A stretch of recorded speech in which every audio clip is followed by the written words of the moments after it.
Well, here we are, another video about patterning, and today I wanted to talk about MIDI input specifically with patterning. I'll make another video about MIDI and what the heck is MIDI, but for now let me just tell you that MIDI stands for Musical Instrument Digital Interface, and you can think of MIDI as just being very small messages sent between musical instruments for communication. They're not, it's not sound, it's not audio.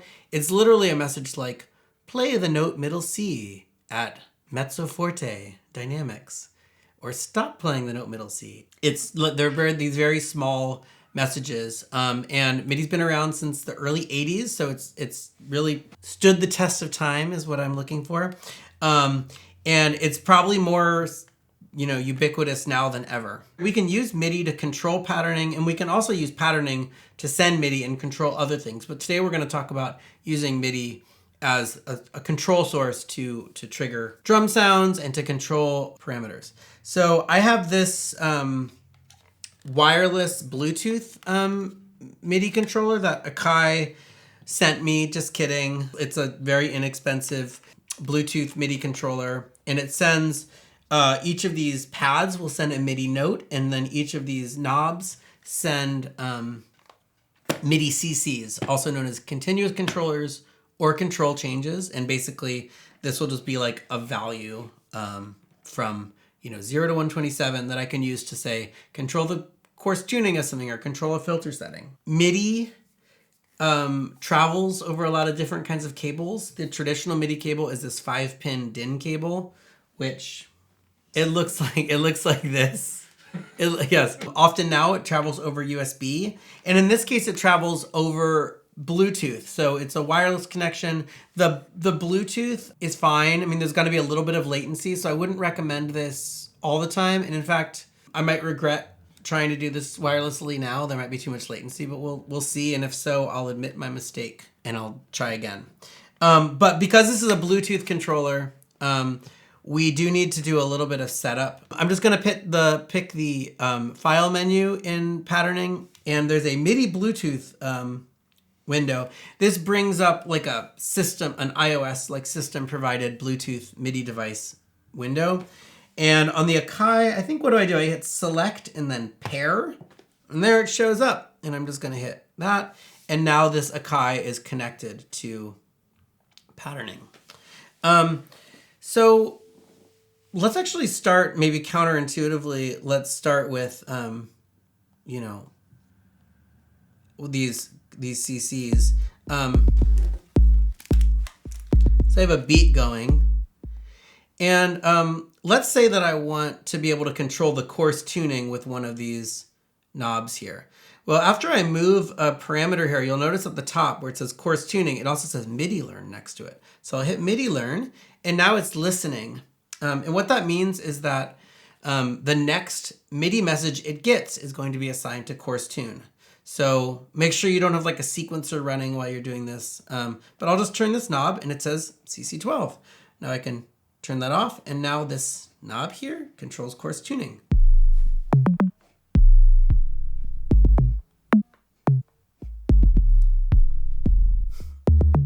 That's more fun than I thought it was going to be. Now, I mean, what's great about this is I can play this in real time. I can also just hit record. Let me actually make my pattern twice as long so I can record like a longer sequence. I'm going to hit Alt, and then I'll hit ×2 twice. So now my pattern is 64 steps long. And let's just hit record.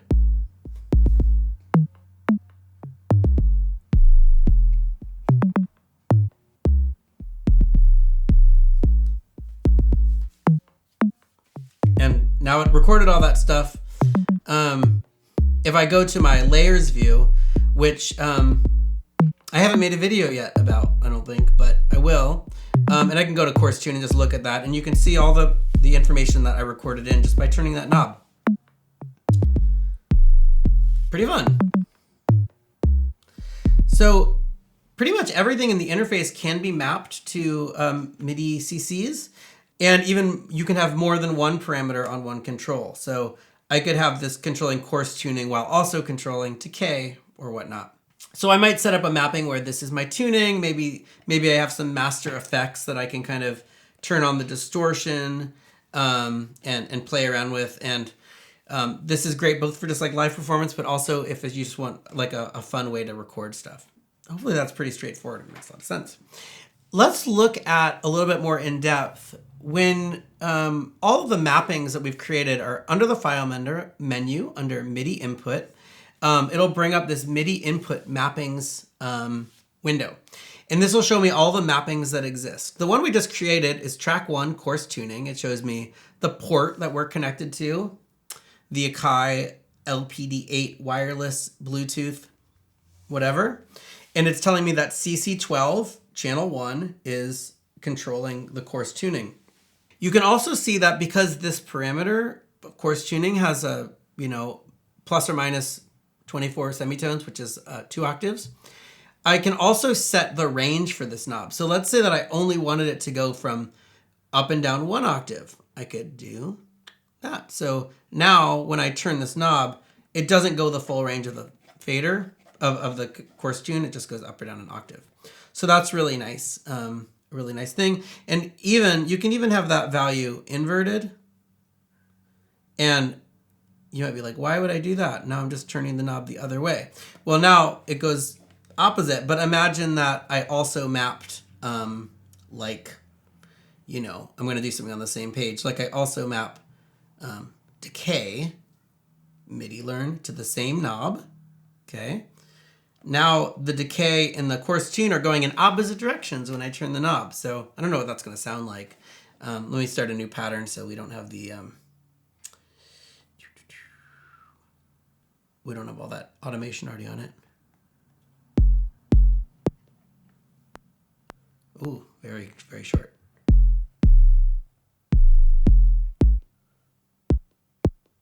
So basically, as we get higher in pitch, we also get shorter, but it's getting really clicky there, so it's not quite what I want.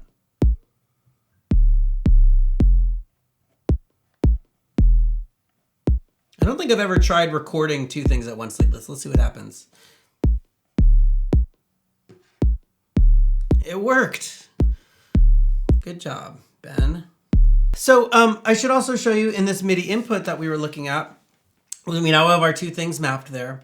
You'll also see the triggers for all of our MIDI learns have been assigned. And by default, they're the patterning 3 virtual MIDI input port. That just means a piece of software can have a virtual port.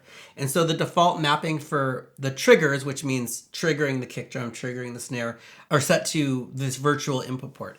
But I can override these with another keyboard. And so if I'm in this view, I can just hit Learn and then tap the pad that I want to map it to. Oops. Learn, Learn, Learn. Now you might be like, why is this taking me so long? Yeah, it takes a minute, but the cool thing is once you've done this, you can save your mapping and you can recall those at a later time. So now by just hitting this folder button. So if you make a mapping that you really like, you can save and recall it there. So now these pads are triggering my pads here. And if I switch to the record view, which I talk about in this video here, I can trigger all these pads.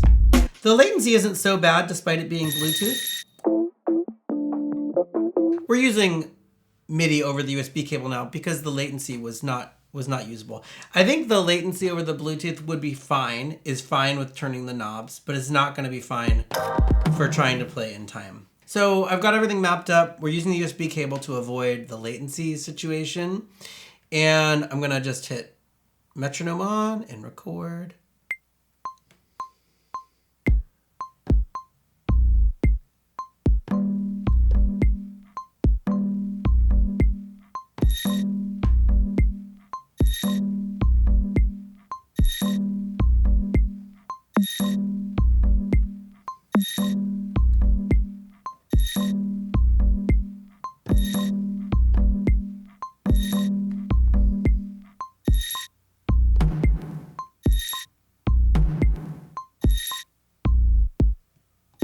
Okay, so I mapped it to these pads and then made a beat.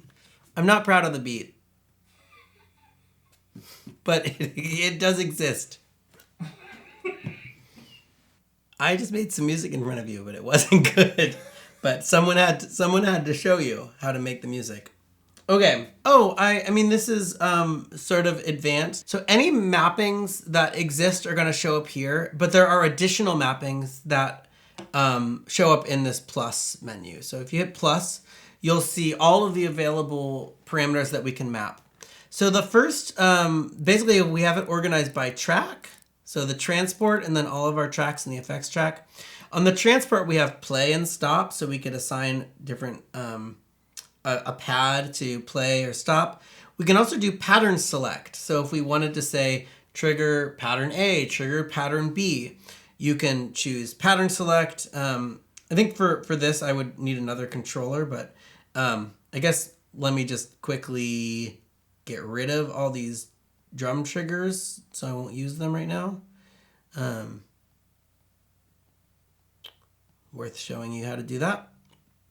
I could say pattern select and learning. So as soon as you select your parameter, it'll learn, hit what you want to create, and boom. So pattern A is on there, pattern B is on there, pattern C is on there, and now I can use these pads to cycle through my different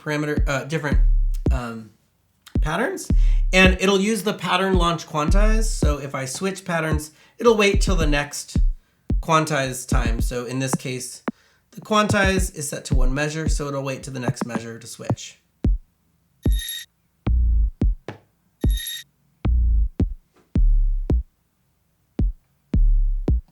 In the transport, we also have, we can assign something to the next pattern or the previous pattern. We can apply, we can have a pad or a note trigger the new pattern, turn the metronome on and off, trigger the fill pattern, and also select a timeline. So these are all things that we can map to. We also, in the track, we can have all of our parameters are accessible here. But one thing that's additional here is if I chose like coarse tuning, I can not only assign coarse tuning to a knob, but I could assign the LFO depth of the coarse tuning to a knob, which is pretty esoteric, but I know my people and what you want to do with these tools. Well, that's all there is to say right now about MIDI mapping with patterning. If you have any questions, leave them in the comments, and I'll see you another day. Happy patterning!